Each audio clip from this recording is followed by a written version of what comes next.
Several reasons could explain why the 150 amps fuses and the 200 amps fusible disconnects aren't interrupting the fault current when a motor fails, causing the main switchgear to trip.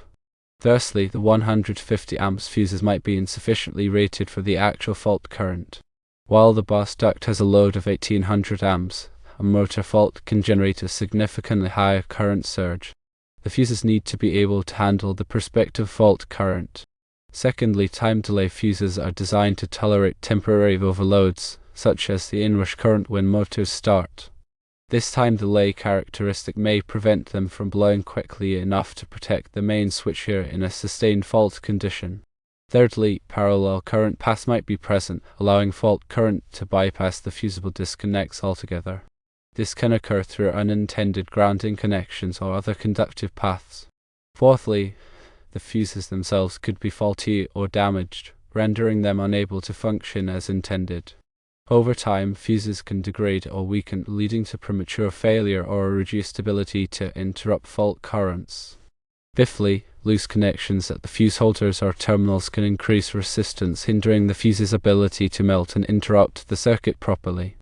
A poor connection can act as a bottleneck, limiting the current flow through the fuse and preventing it from reaching its melting point quickly enough.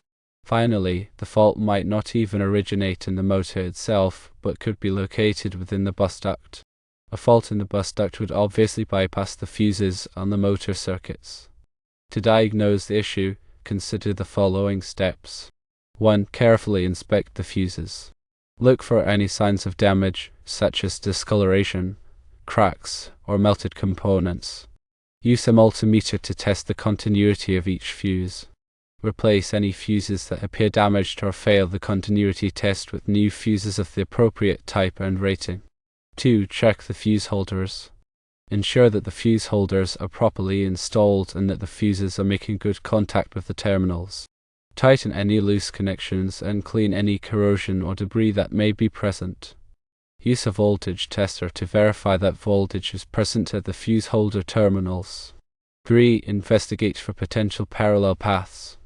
Trace the electrical connections to identify any unintended paths for current to flow. Pay close attention to grounding connections and other conductive paths. Disconnect any identified parallel paths and retest the system. 4. Perform an insulation resistance test, sometimes called a mega test, on the motor windings and the bus duct. This test will help identify any insulation breakdown that could be contributing to the fault. A low insulation resistance reading indicates a compromised insulation system and a potential source of fault current. 5. Verify the fuse ratings and characteristics.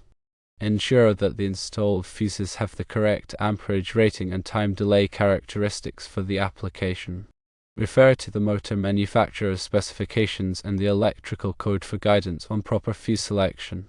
Using the wrong type of fuse can compromise the overcurrent protection of the circuit. 6. Consider the coordination between the fuses and the main switchgear. A properly coordinated system ensures that the fuses closest to the fault will trip first, minimizing the impact on the overall system. Perform a coordination study to verify that the fuses and the main switchgear are properly coordinated. 7. Check the ambient temperature around the fuses.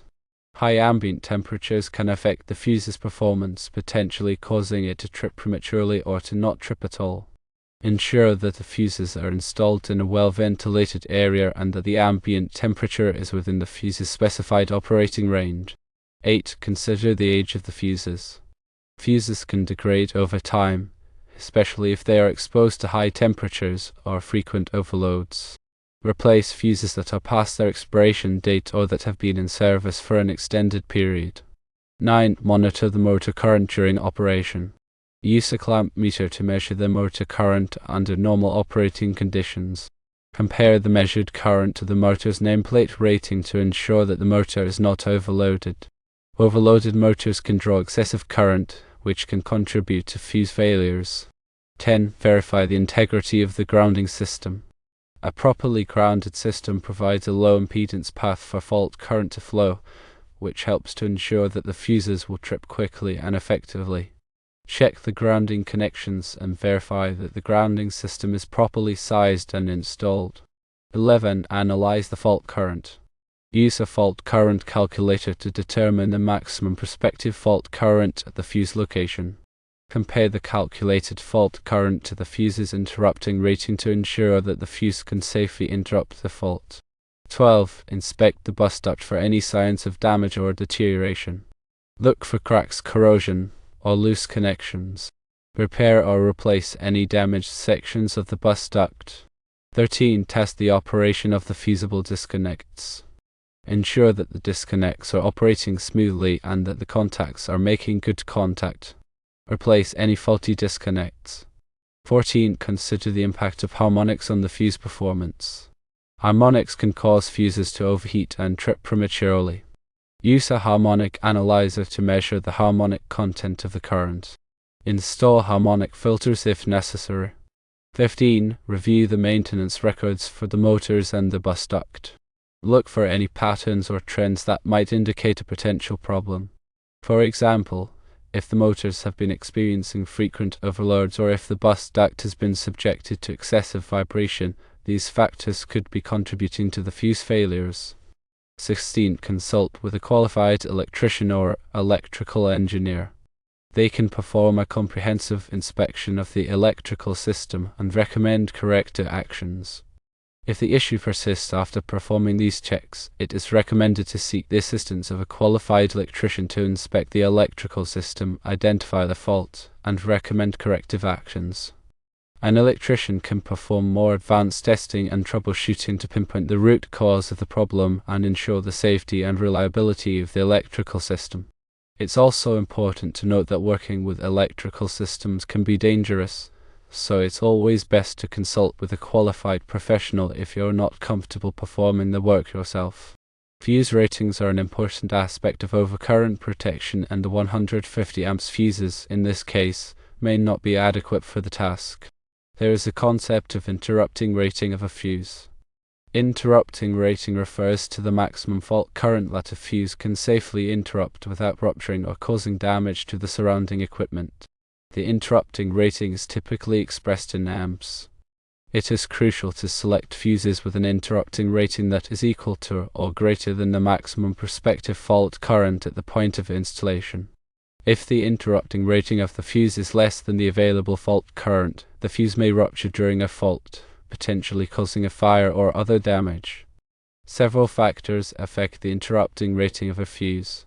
These factors include the fuse's design, its physical size, the materials used in its construction, and the voltage rating. Fuses with higher voltage ratings typically have higher interrupting ratings. Fuse manufacturers provide interrupting rating information on the fuse packaging or in their product catalogs. It is essential to consult this information when selecting fuses for a particular application. The National Electrical Code (NEC) requires that fuses have an interrupting rating that is sufficient for the available fault current. NEC Section 110.9 requires equipment intended to interrupt current at fault levels to have an interrupting rating sufficient for the nominal circuit voltage and the current that is available at the line terminals of the equipment. Additionally, NEC Section 240.60 describes the construction specifications for cartridge fuses and fuse holders. Exceeding a fuse's interrupting rating can have serious consequences. If a fuse attempts to interrupt a fault current that exceeds its interrupting rating, it may rupture, causing an arc flash or explosion. This can result in severe injuries to personnel and damage to equipment. It is essential to select fuses with appropriate interrupting ratings to ensure the safety and reliability of the electrical system. Available fault current refers to the maximum amount of current that an electrical system can deliver during a short circuit condition. This current is determined by the characteristics of the power source, the impedance of the circuit, and the location of the fault. Knowing the available fault current is crucial for selecting overcurrent protection devices, such as fuses and circuit breakers, with adequate interrupting ratings. Calculating available fault current involves several steps. First, determine the source impedance, which is the impedance of the utility transformer or generator supplying power to the system. Source impedance data can be obtained from the utility company or the equipment manufacturer. Second, calculate the impedance of the circuit conductors, including wires, cables, and bus bars. Conductor impedance depends on the conductor material, size, length, and temperature. Third, determine the impedance of any transformers, motors, or other equipment connected to the circuit. Equipment impedance data can be obtained from the equipment nameplates or manufacturer's specifications. Fourth, use the calculated impedance values to determine the available fault current at the point of interest. This can be done using various methods, such as point-to-point calculations or software-based fault current analysis tools. Several factors affect available fault current. These factors include the source impedance, conductor impedance, transformer impedance, and motor contribution. Lower source impedance, lower conductor impedance, and higher transformer or motor ratings all contribute to higher available fault current levels. The National Electrical Code (NEC) requires that electrical systems be designed and installed to safely withstand the effects of available fault current. NEC Section 110.24 requires that service equipment be legibly marked in the field with the available fault current and the date the fault current calculation was performed. Additionally, NEC Section 240.86 restricts the use of series-rated circuit breakers under certain conditions to ensure that the overcurrent protection devices can safely interrupt the available fault current. Neglecting available fault current can have serious consequences. If the available fault current exceeds the interrupting rating of the overcurrent protection devices, the devices may fail to interrupt the fault, leading to equipment damage, fire, or electrical shock. It is essential to calculate available fault current and select overcurrent protection devices with adequate interrupting ratings to ensure the safety and reliability of the electrical system. Coordination between overcurrent protection devices is crucial for ensuring the selective tripping of faults and minimizing the impact on the electrical system. Coordination involves selecting and setting overcurrent protection devices, such as fuses and circuit breakers, so that the device closest to the fault will trip first, isolating the faulted circuit while allowing other circuits to continue operating. A time current curve, or TCC, is a graphical representation of the time it takes for an overcurrent protection device to trip at various levels of overcurrent. TCC are used to coordinate overcurrent protection devices by comparing the tripping characteristics of different devices. The TCC shows the relationship between the magnitude of the overcurrent and the time it takes for the device to trip. Several factors must be considered when coordinating overcurrent protection devices. These factors include the available fault current, the load characteristics, the conductor ampacity, and the interrupting rating of the overcurrent protection devices. Additionally, the coordination study should consider the potential for nuisance tripping and the need to provide adequate protection for equipment and personnel. The National Electrical Code (NEC) provides guidance on the coordination of overcurrent protection devices. NEC Section 240.12 requires that overcurrent devices be selected and coordinated to provide protection for the circuit conductors and equipment. Additionally, NEC Section 240.2 requires that overcurrent devices be readily accessible and not exposed to physical damage. A selective coordination study is a detailed analysis of the overcurrent protection system to ensure that the devices are properly coordinated and will trip selectively in the event of a fault. The study typically involves creating a single-line diagram of the electrical system, calculating available fault current, developing time current curves for the overcurrent protection devices, and analyzing the coordination between the devices. The benefits of selective coordination are numerous. Selective coordination minimizes the impact of faults on the electrical system, reduces downtime, improves system reliability, and enhances safety. Proper coordination also helps to prevent nuisance tripping and ensures that equipment and personnel are adequately protected. Neglecting coordination can have serious consequences. If overcurrent protection devices are not properly coordinated, a fault can cause multiple devices to trip, resulting in a widespread outage. This can lead to significant downtime, lost productivity, and potential safety hazards. It is essential to perform a coordination study to ensure that the overcurrent protection system is properly designed and coordinated to provide reliable and safe operation. A ground fault is an unintentional electrical path between a live conductor and ground. Ground faults can occur due to insulation failure, damaged wiring, or accidental contact with grounded objects. Ground faults can be dangerous as they can cause electrical shock, fire, and equipment damage. A ground fault circuit interrupter, or GFCI, is a device that protects people from electrical shock by monitoring the current balance between the hot and neutral conductors in a circuit. If the GFCI detects a difference in current of 5 mA or more, it will quickly trip the circuit, interrupting the flow of electricity and preventing a potentially fatal shock. A ground fault protection of equipment, or GFB, system is designed to protect equipment from damage due to ground faults. GFP systems typically use a ground fault relay and a current transformer to detect ground faults. When a ground fault is detected, the GFP system will trip the circuit breaker, isolating the faulted circuit and preventing damage to the equipment. The National Electrical Code (NEC) requires the use of GFCIs in certain locations to protect people from electrical shock.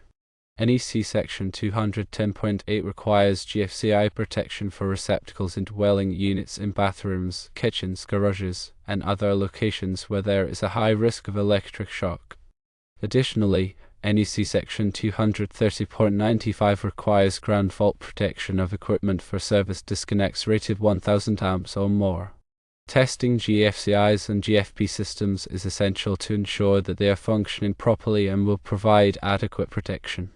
GFCIs should be tested monthly by pressing the test button on the device. GFP systems should be tested annually by a qualified electrician using specialized test equipment. Neglecting ground fault protection can have serious consequences. Without adequate ground fault protection, people can be exposed to dangerous electrical shock hazards, and equipment can be damaged or destroyed by ground faults. It is essential to install and maintain GFCIs and GFP systems to ensure the safety of people and the reliability of equipment. NEC Table 430.52 provides guidance on the maximum rating or setting of motor branch circuit, short circuit, and ground fault protective devices. The table specifies the maximum allowable fuse or circuit breaker rating as a percentage of the motor's full load current. The percentage varies depending on the type of motor, the type of overcurrent protection device, and the starting method used. For example, for a standard motor with full voltage starting, the maximum allowable fuse rating is typically 300% of the motor's full load current, while the maximum allowable circuit breaker setting is typically 250% of the motor's full load current.